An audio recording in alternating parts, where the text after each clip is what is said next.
seconds here.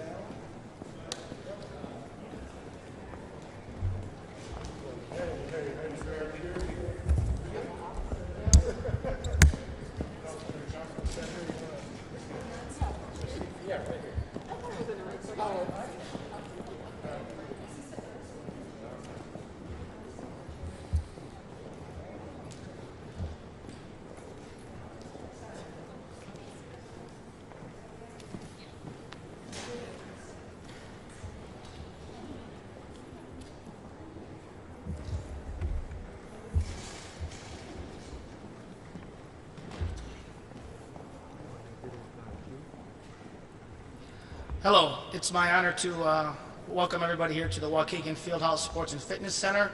I'm Jeremiah Johnson, president of the Park Board. This building has a special meaning to me. I worked here for a decade as an employee, so I'd like to thank all our employees for getting today's set up for us. And we'd like to thank the state and the governor for park grant funds and OSLAD funds to help us build beautiful facilities like these. And with no further ado, I'd like to introduce our governor, Mr. J.B. Pritzker. Thank you.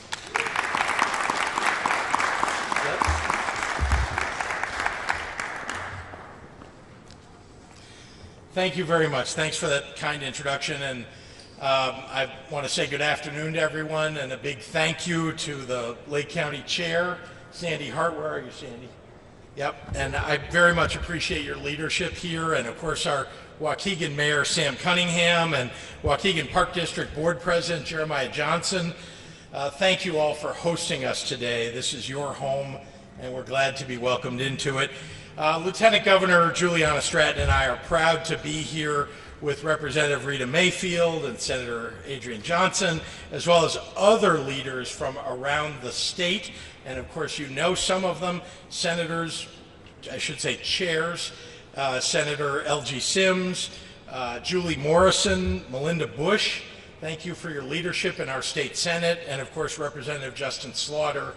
And I mentioned Rita Mayfield before, but her local leadership, Justin's leadership on these important topics statewide, I really appreciate working with them, making a real difference for people all across our state.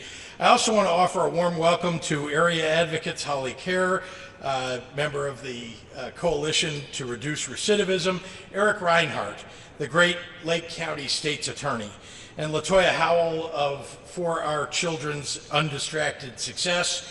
I'm grateful to have so many voices represented in this conversation about true justice and how we can deliver a fairer and safer legal system to the communities that we all serve.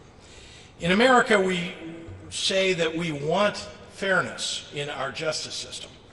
But in this nation, pretrial detention has long been far more about how poor you are than how dangerous you are. Thanks to the patience and the persistence of advocates and activists and public servants, Illinois will dismantle that dynamic when this law takes effect so that we can be sure that those who are violent and dangerous, those who pose a threat to society, are detained. Illinois is becoming a national leader in pursuing a more just, safe, and fair criminal justice system, while also acknowledging there is more work to be done. As governor, I can propose ideas and campaign for real reform, and I can throw the strength of my office behind existing movements, like becoming the first state to eliminate wealth-based detention. And if a bill makes it through the legislature, I can proudly affix my signature on the end result, including the bill initiative that Representative Mayfield sponsored and passed to allow prisoners access to job and career building websites before their release, increasing the likelihood that incarcerated people can rehabilitate themselves and build a better life.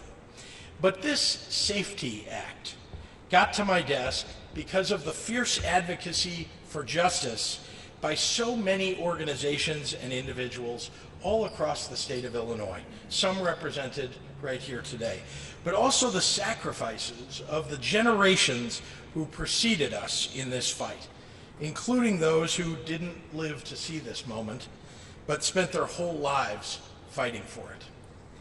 What's more, this law was written with survivors and victims of crime as an important focus of reform. They were engaged in the writing of this bill.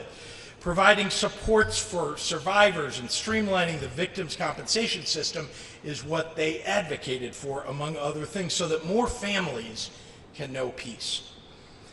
The new law invests in the mental wellness, mental health of our law enforcement, while creating a more robust statewide certification and decertification system for officers, simultaneously supporting better health and greater accountability.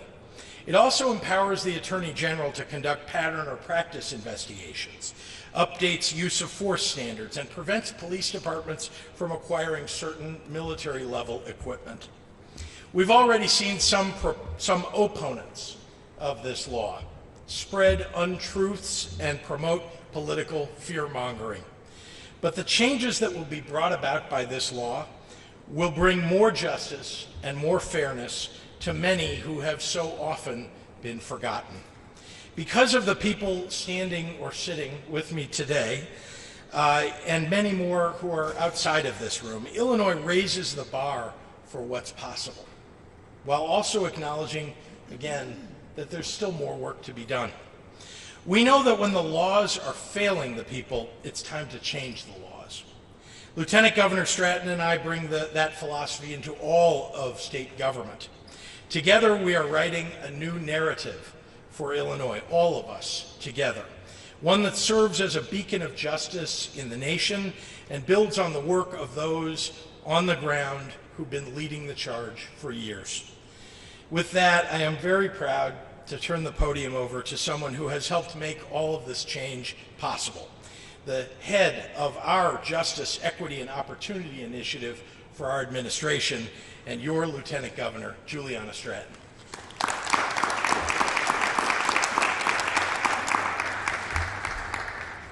Good afternoon, everyone. Mayor Cunningham, it's so great to be back here in Waukegan. And thank you, Governor Pritzker, for that introduction and your courageous leadership. From the very beginning, you have been committed to transforming our justice system. Shortly after taking office, you established the first ever Justice, Equity, and Opportunity Initiative that is housed in my office to ensure that justice and equity is rooted in our administration's work. Last summer, we marched together after the murder of George Floyd. And together we cried out for justice for Breonna Taylor, Ahmaud Arbery, Tony McDade, and so many others, too many others. This past fall, we proposed 7 criminal justice reform principles expressing our social justice values and foundational principles for modernizing our justice system. And now today, our bill signing that happened just about 2 weeks ago, it's just one more example of how you are a man of your word and committed to repairing the harm that has been done by the criminal justice system, especially to Black and brown communities. House Bill 3653 is a model for action for every state in the nation. Thank you to all of the elected officials and special guests which have already been acknowledged. Thank you for standing with us. Thank you for standing for justice. To my friends and former colleagues in the Illinois Legislative Black Caucus, including Representative Rita Mayfield and Senator Adrian Johnson, you seized the moment. You led the charge and made it happen. I especially want to acknowledge Senators L.G. Sims, Representative Justin Slaughter, who are here today, as well as Senator Robert Peters and Senate Majority Leader Kimberly Lightford in their absence. Thank you for artfully guiding the ship to this historic moment. And thank you to the advocates and leaders from communities throughout Illinois, some of who are on the front lines right here in Waukegan and Lake County, who for years have raised your voices and refused to give up in the face of opposition that said, wait, we need more time. These changes are happening too fast. We need more meetings. We need more conversations. But you see, Dr. King said it best when he said that wait has almost always meant never.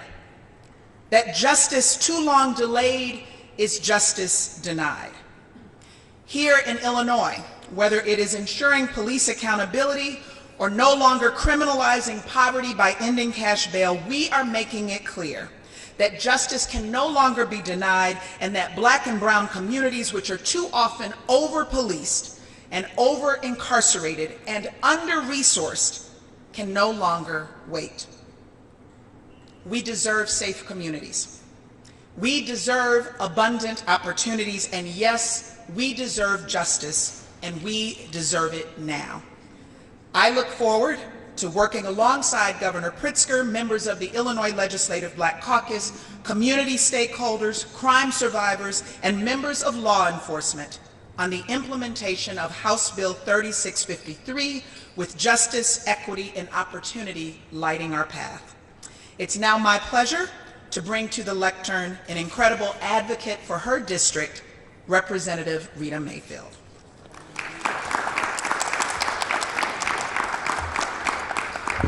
Thank you so much, Lieutenant Governor, and to our esteemed Governor Pritzker. Just thank you for being here in my district again. I also want to thank my colleagues who took the time to drive out this way, Representative Slaughter and Senator L.G. Sims. They fought fearlessly for this legislation. You know, even though I gave them a hard time on certain pieces that I was just so advocate that we had to put in there, and they heard me. And they did. They really did do a good job on this bill. But I want to speak just a minute to how we got here. And what it started with was 8 minutes and 46 seconds. The entire United States was stunned for 8 minutes and 46 seconds as we watched George Floyd's life slowly slip away. But it was within those 8 minutes and 46 seconds when George Floyd called out for his mother. That was the call heard around the world. And I want to thank all of the mothers who stood up and answered that call. I want to thank the white mothers, the Latinx mothers, the Asian mothers, and of course our African American mothers, because they all came together and they locked hands and they said, no more.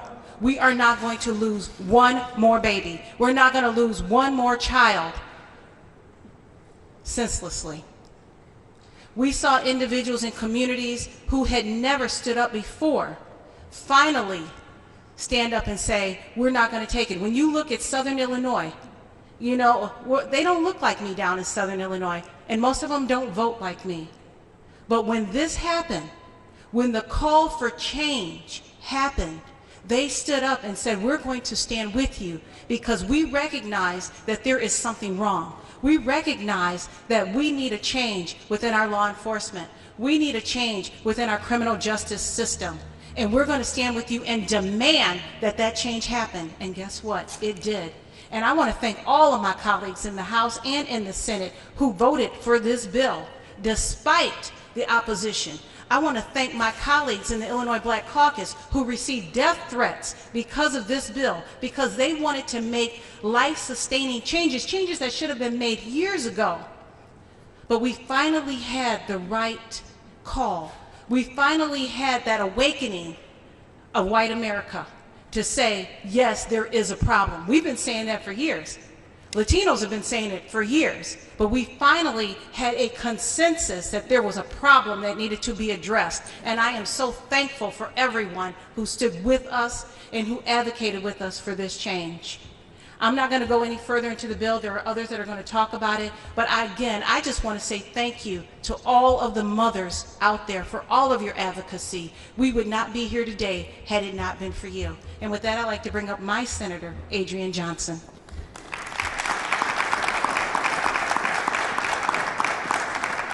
Thank you, Representative Mayfield.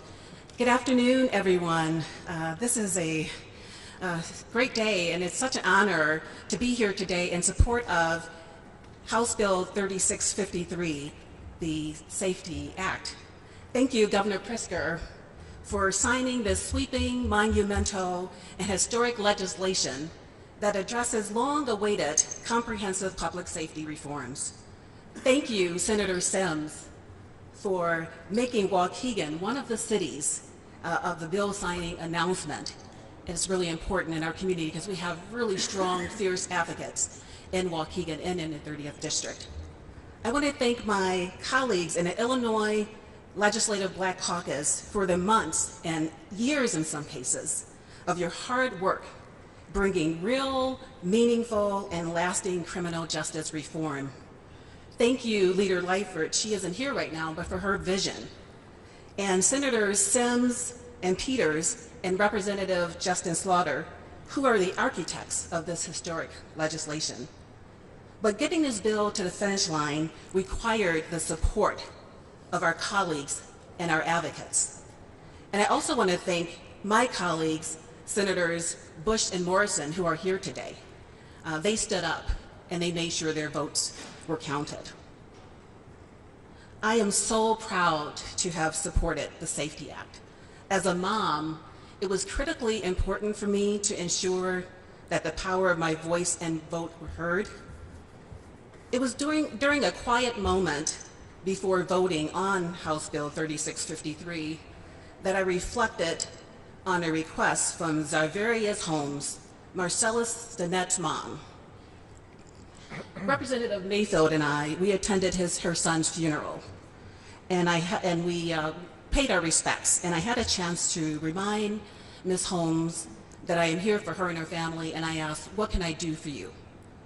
And she said, Senator Johnson, I want you to be the voice for Marcellus in Springfield. We heard your voice, Marcellus, and my colleagues and I, we were on the right side of history when we voted for this historic legislation. It is my hope that parents across Illinois can be at ease going forward, knowing that these reforms will help make our communities that have been left behind by the criminal justice system safer. Thank you very much. And at this time, I would like to call up my colleague and friend, Senator Sims.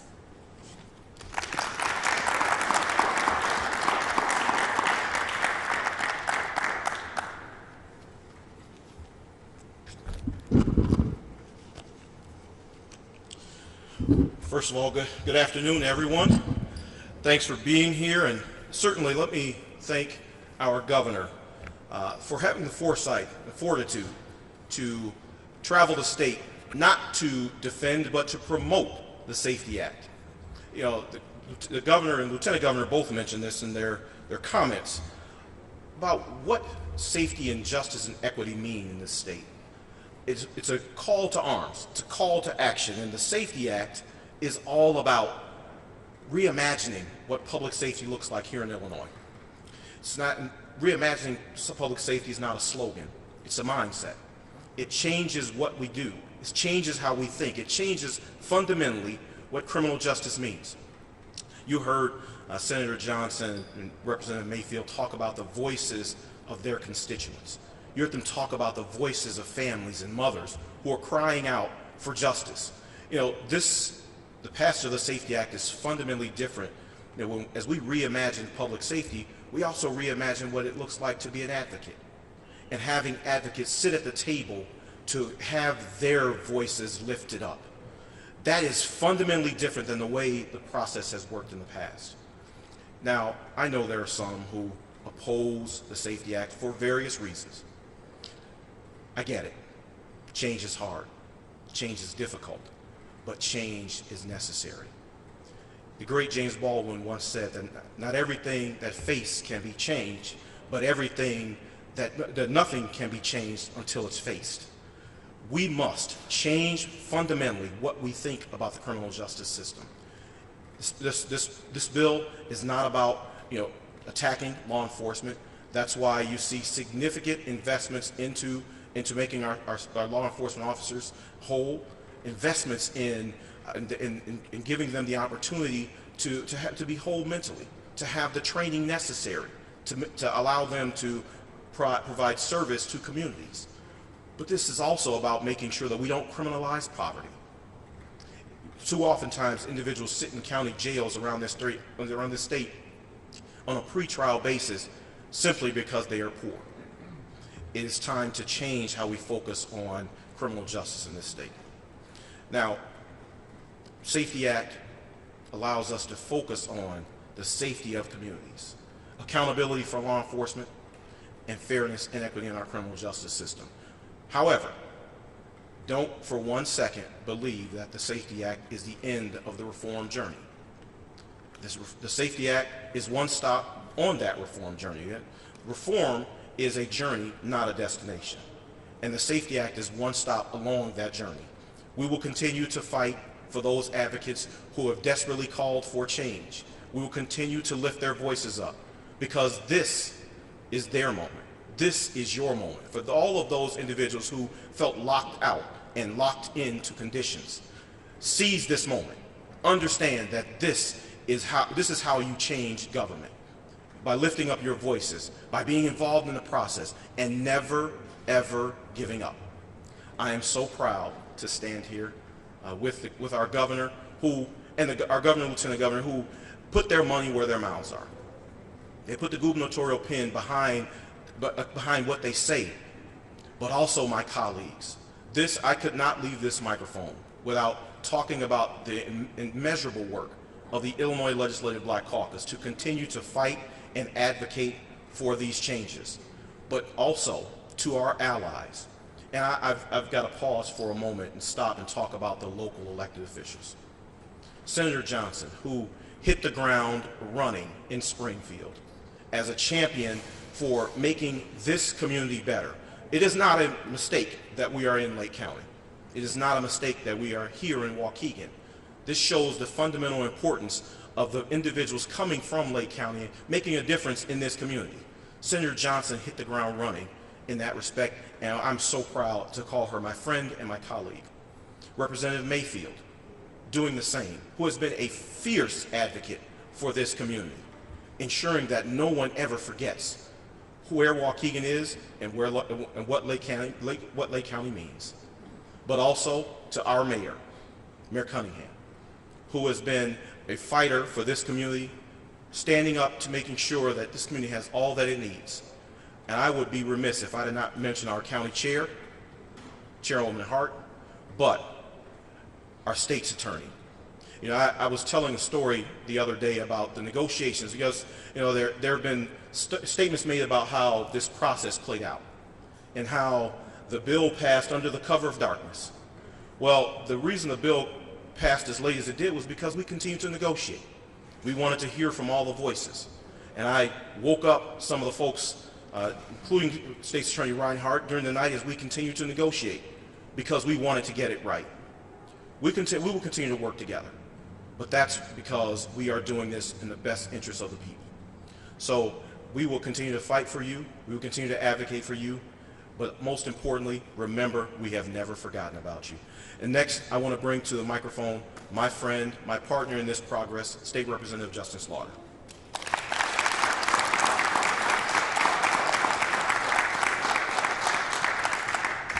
Thank you, Chairman Sims. Good afternoon, Waukegan. I'm State Representative Justin Slaughter, House sponsor of the Safety Act, HB 3653. Once again, want to thank Governor Pritzker and Lieutenant Governor Stratton for their time, their energy, their effort, their commitment to criminal justice reform. As you can see, the governor has been joining us at all of these stops because it is just that important. That's what comes along with being a national leader, which certainly his administration has been, and it's just been great to collaborate and to push this movement forward with this administration. So thank you so much, Governor Pritzker and Lieutenant Governor Stratton, for all you do to address systemic racism in the state of Illinois. Also like to acknowledge just the hometown host here, Senator Morrison, Senator Bush, for all that you do in your efforts in the General Assembly, and of course our mayor, and also our sisters in the Illinois Legislative Black Caucus, Senator Johnson. Senator Sims just spoke about her. She has hit the ground running, already vice chairing a couple committees. I know you're also on the Senate Public Safety Committee, which obviously ties into this work. And so we are just grateful the state is grateful to have your leadership. And then, of course, my sister, State Representative Rita Mayfield, Very, very important to this work. She is the House Chair of the Public Safety Appropriations Committee. When you talk about crime and violence prevention, when you talk about all of the justice-related agencies that are under the purview of Lieutenant Governor Stratton, of Governor Pritzker, Rita Mayfield, State Representative Mayfield's work is so vital and critical.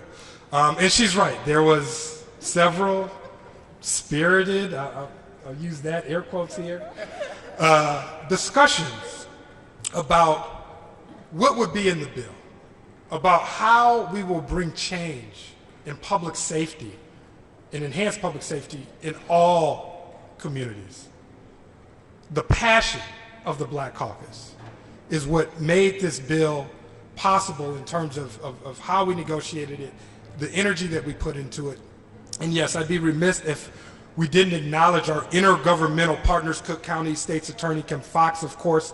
Many of you are aware of her ongoing efforts, but also Lake County State's Attorney Eric Reinhardt.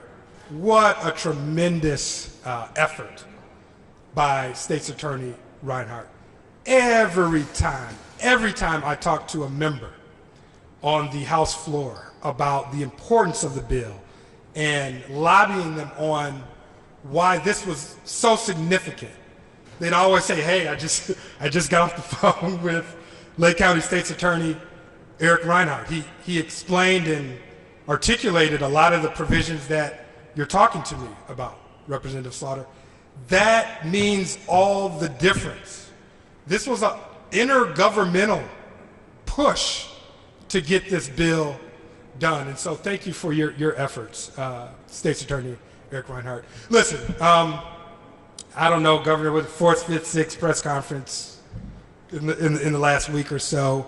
Actually want to kind of give some others some time up here. But one important thing to note is that this is not a legislator-led initiative. This is about our communities. This is about our people, advocacy groups, activists, all behind this effort. It's important that we now turn our attention to implementation, okay? Right now, these are words on a piece of paper. We are so proud of Governor Pritzker and Lieutenant Governor Stratton for signing this bill into law. But now we must implement this. And these are not, we shouldn't put this in the bucket of radical reforms. These are common sense approaches to things that we needed to do to bring more fairness and equity into a criminal justice system that's rooted in racism. 9 out of 10 Illinoisans want a clear, and we've been doing some polling. I think there's a couple other statewide polls that are coming out. This was one that came out prior to the passage of the bill done by ACLU. But 9 out of 10 Illinoisans want a consistent use of force policy that can permeate through all of our police departments across municipalities. Well, this bill calls for a statewide universal use of force policy by 2022. Emotions are high, but we need to now turn our attention to making sure that policy is most effective. Again, 9 out of 10 Illinoisans want the best training for our officers.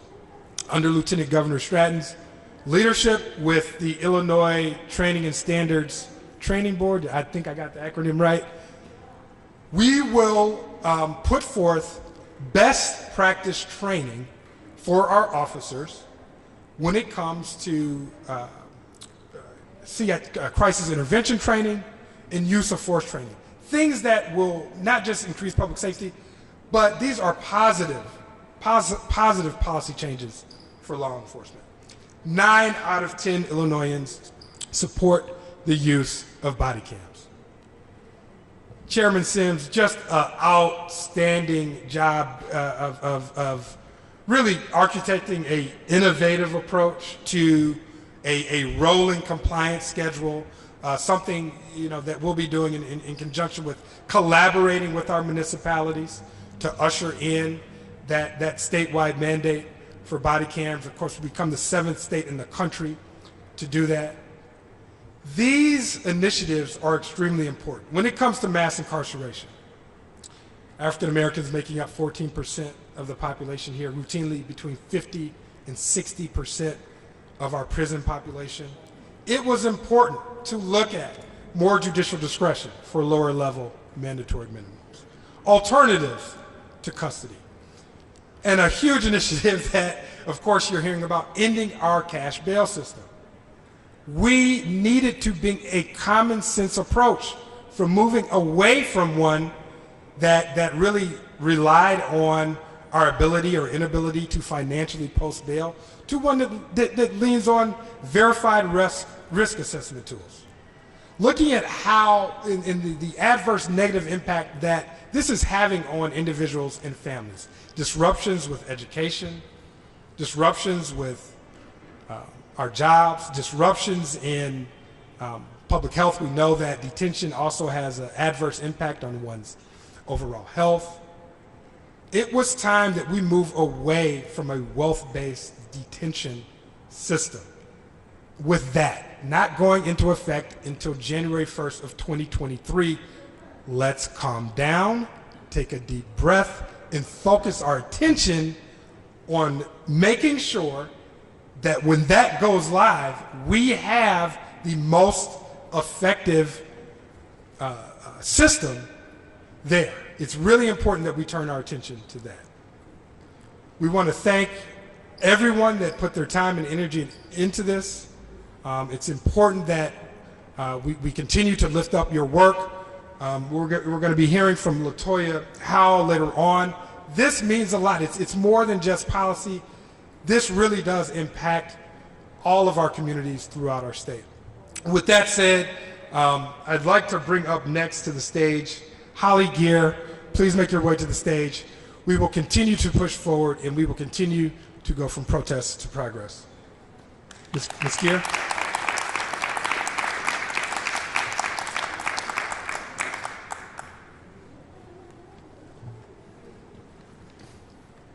Hello, my name is Holly Kerr, and I'm a member of the Coalition to Reduce Recidivism, a really important organization here in Waukegan.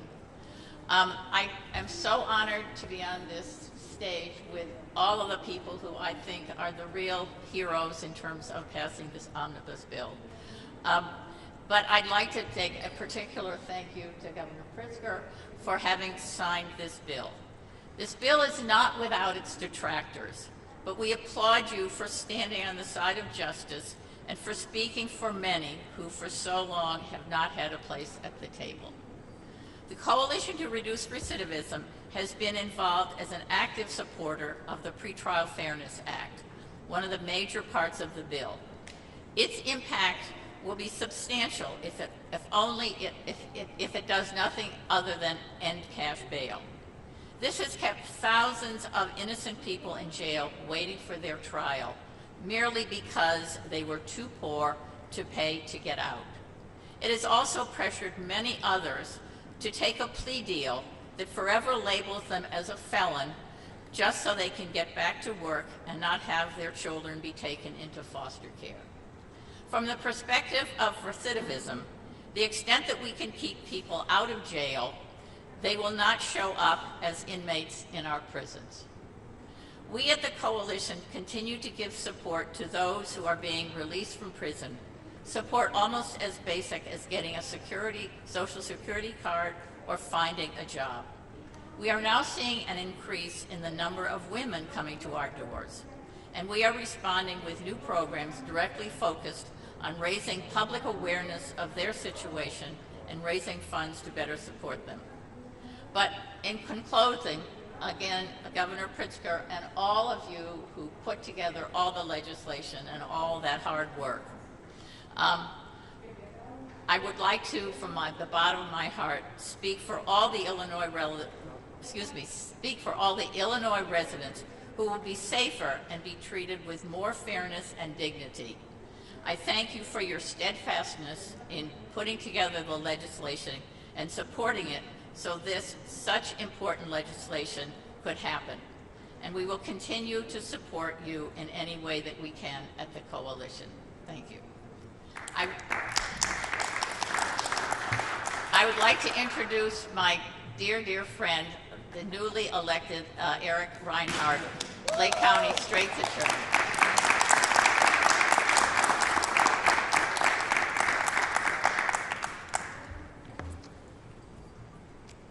Well, I'm truly honored to be here. I want to thank Governor Pritzker and Lieutenant Governor Stratton for their unbelievable leadership in this area. To Senator Sims and Representative Slaughter, to Senator Peters, who doesn't happen to be here today, to Representative Mayfield, Senator Johnson, the leaders who brought this change forward, who understood that something different had to happen to get the justice that everybody deserves. Thank you so much to the Black Caucus and to everyone who fought so hard for this bill. This law makes Lake County safer. All communities in Lake County safer. For too long, we have only cared about some of our communities. But because of the hard work of the people behind me, we can finally say that we care about all communities. For those who have survived domestic violence, sexual assaults, and coercive control, this reform allows judges to finally focus on a defendant's threat to the community and not their bank account. For those in underserved neighborhoods, for those in our black and brown neighborhoods, this bill helps our elected leaders like me and law enforcement commanders to make sure that the police are finally respecting the individual worth of everybody, their constitutional rights, their individual dignity to take a walk on a sunny evening, which we'll all be enjoying soon, more and more. Because it mandates body cameras, it preserves law enforcement records, and it expands our misconduct database. As everyone here knows, Lake County has been ground zero for wrongful convictions for 2 decades. I ran for state's attorney to end that culture once and for all. It was a culture that had sent innocent men to prison for over 100 years. It was a culture that had cost taxpayers over $54 million. The SAFETY Act gives me and other prosecutors the tools we need to eliminate systemic injustices of the past by requiring, by demanding transparency and accountability in every single part of our legal system. We have finally acted with foresight and with vision to fulfill a promise to the people of Lake County and to the people of Illinois that we will never again allow the innocent to suffer in prison, and we will never burden taxpayers with millions of dollars in legal settlements. These were changes that we needed right here in Lake County. Another change that we need in Lake County is to finally end a bond system that focuses on access to wealth instead of the merits of the matter. Wealth-based bond systems simply do not work. They are not fair, and they do not make our communities safe.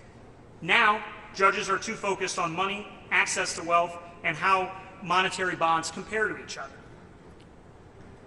We need to be talking about safety and flight risk, not about dollars and cents when it comes to these important decisions. People should be held in jail prior to trial only if the judge finds them to be dangerous, and not because they happen to be poor. These bail reforms are critical to increasing safety for the survivors and victims. I support this bill because the most accomplished and respected victim advocate groups, including the Illinois Coalition Against Domestic Violence, urged legislators, urged the people behind me here, urged the governor, the lieutenant governor, our municipal officials like Sam Cunningham, all of us, to finally end the turnstile that has allowed abusers to pay bond and attack again. This law transforms our ideals, or helps transform our ideals, into a reality. Because as Senator Sims said and Senator Slaughter said, there is much work to be done. But this law is a start. It re-energizes and reboots a legal system that has been stalled in its journey along the long arc towards equal justice for all. Thank you so much to everyone behind me. I cannot thank you enough. I know how hard everybody worked. and it's going to make a difference. I am thrilled now or I'm honored really, to introduce LaToya Howell, whose story I can't tell or even really touch upon, but somebody who has been so affected and has lived so many of the problems in our justice system. I'll now introduce LaToya Howell.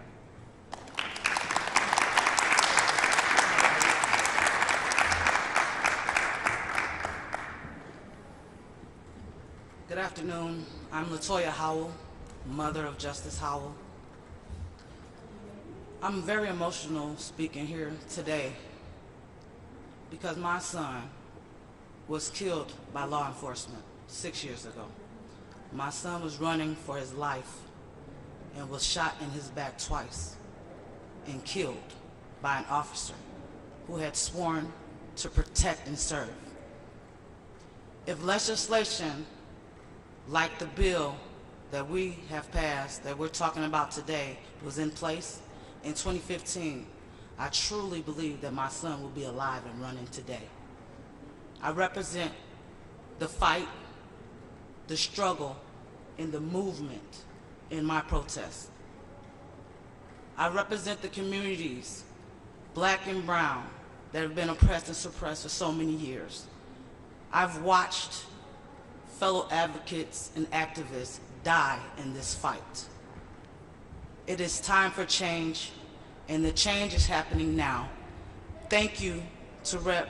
Rita Mayfield and all of the advocates and all of the people that were involved in the passing of this bill. I truly believe that we are saving lives. And I truly believe that we're doing this together, and it is a beautiful beginning to ending police brutality. And also, y'all gotta forgive me, I'm a little nervous. I just truly am thankful for this bill, and I think that it could be a domino effect with other states with the passing of this bill so that we can have justice for all of us. Appreciate your time. And now I'm going to reintroduce Governor Pritzker to come up and take questions from the press. Thank you.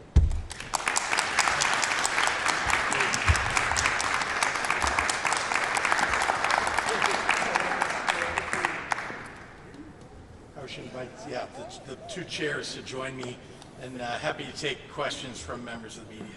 Governor, in terms of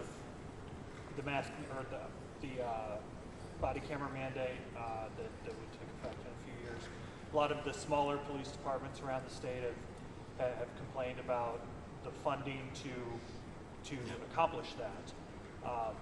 Is there a guarantee in legislation or in appropriations that you'll try and help get that funding in there so that this isn't just an unfunded mandate? So I'm going to invite Chairman Sims up to talk, but I'll just say a couple of things. In my budget, I did include funding for body cams. There's going to need to be more. There is some already available even before we pass the budget for FY22. I'm going to turn it over to Senator Sims. Thank you, Governor. You know, I think it's important to note, and as we talked about earlier, the fact that we are here. You know, Waukegan was among the first cities in the state of Illinois to deploy body cameras. In 2015, we instituted the protocols for body cameras, and at that time we created the Body Worn Camera Grant Program. Last week, there was $1.7 million in that fund. As the Governor mentioned, he says $3 million in his proposed budget for fiscal year 22. But there's a reason why there is a ramp up to the smaller departments. So the smaller departments, municipalities of 50,000 or less, won't have to deploy body cameras until 2025. However, if they were to deploy those body cameras early, there is incentive. There is priority access to the funds that are in the camera grant fund.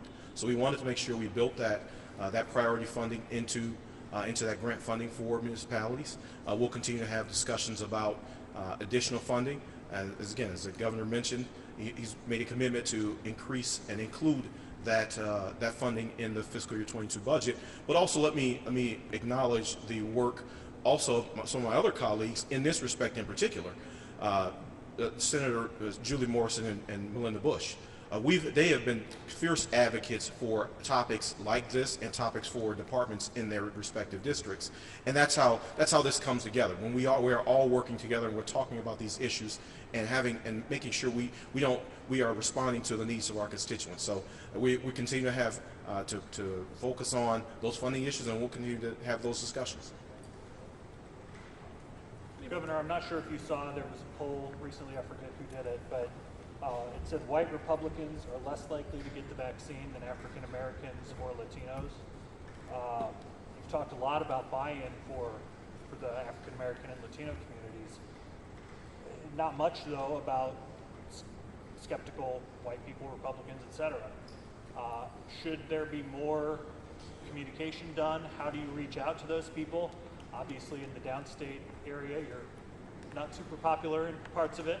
How do you change that messaging? How do you change those minds? Well, let's begin with the fact that there are about 40% of Americans that are vaccine hesitant. That's not just people of color, but it is substantially, at least in a larger proportion, people of color. We have a media campaign, PSAs, social media campaign. We're on TV, we're on radio. We are making sure that people understand how important it is that they get vaccinated, making sure that it's available in their communities. Downstate Illinois, also in Cook County and the collar counties. And indeed, Illinois is the first among the top 10 most populous states in the country in terms of our per capita first shots in people's arms. So we're doing a great job getting it into people's arms who want it now, but you're right to point out that people who are vaccine hesitant, we need to make sure we're educating them as best we can. Now, there's 14% of people who say they're never going to get the vaccine no matter what you tell them. I don't know whether that'll change or not, but we're not aiming our messaging at people who've just shut off the possibility. But there are many people who are just concerned. They don't know anybody who's been vaccinated. They don't know if it hurts to get vaccinated. They don't know if there's an after effect of getting vaccinated, etc. So we just need to get the messaging out there that it's safe. Tens of millions of people across the United States, hundreds of millions now across the world have been vaccinated, and really it's been very, very safe. In Lake County, the public health department, the director told me a couple of weeks ago, he was frustrated about the state's rollout. Said to reach 80% vaccination here, so herd immunity. The department would have to vaccinate 43,000 people each week for 6 months. So far, the county has about 35,000 people fully vaccinated in a county of 700,000. The president laid out some good news the other day, but obviously, there's still a supply issue. Is the state doing a good enough job increasing lead times, cutting red tape like eye care pins? Are you doing enough to get it out there? Well, every day we're doing more, but let me also point out that there is a vaccine shortage across the United States.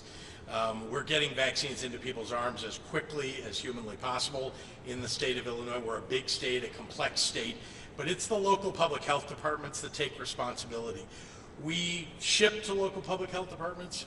They then need to put it in people's arms with their partners locally. Lake County is doing a great job. I went to visit the Lake County Fairgrounds and where they're driving people in through, putting them in the parking lot after they've been vaccinated to wait for the 15 or 30 minutes to make sure that people are okay before they leave. And frankly, the public health departments across the state, I think, are terrific. What we need to do is get them more vaccine. I just need to get the shipments from the manufacturers and from the federal government. Do you plan to keep the mask mandate in effect through June? I plan to keep the mask mandate in effect as long as it will be helpful in us keeping people safe across the state of Illinois. Would you entertain extending it again after June? I believe that's when it I don't know. This virus has been so unpredictable. Who knew there would be variants of the virus that we're now going to fight? So all I know is that the numbers are going the right direction in the state right now, that we have case positivity in the low 2% range. We have test positivity in the mid-high 2 range. I mean, we haven't seen that ever in the history of this virus over the last year. So I'm very proud of that fact. And then, as you've seen, just fewer and fewer cases on a per 100,000 basis in the state. So I'm I'm terrifically pleased by the direction of things, and if it keeps going that way, we'll be able to open up more and more and finally get past this pandemic. Last one. Last one. State party chair vote tonight. Obviously, there's a lot of talk about Congresswoman Kelly and whether she's eligible to serve as party chair. Obviously, you support her opponent. Do you believe she's eligible to serve, or is it too complicated with the fundraising questions that are out there? I know that you worked for the other party in the state, and so you know how these things work. Look, I don't know. I'm not an electoral lawyer, an elective office lawyer. I do not know exactly how the federal law works. What I know is that the best firm in the country, Perkins Coie, seems to have come out and said it's problematic for a federal office holder to lead a state party. Having said that, these are two terrific people. I mean, honestly, we've got, two amazingly successful leaders in the state of Illinois. One a congressperson, one that's for 20 plus years has been building organizations on the ground to get people in one of the poorest areas of the state to get people out to vote.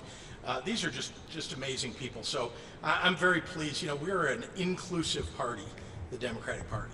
Unlike our opponents, the exclusive party, the GOP. We are an inclusive party, and we have put up two amazing leaders. So I look forward to working together with all of them as we move forward in the 2022 cycle. Thanks, everybody.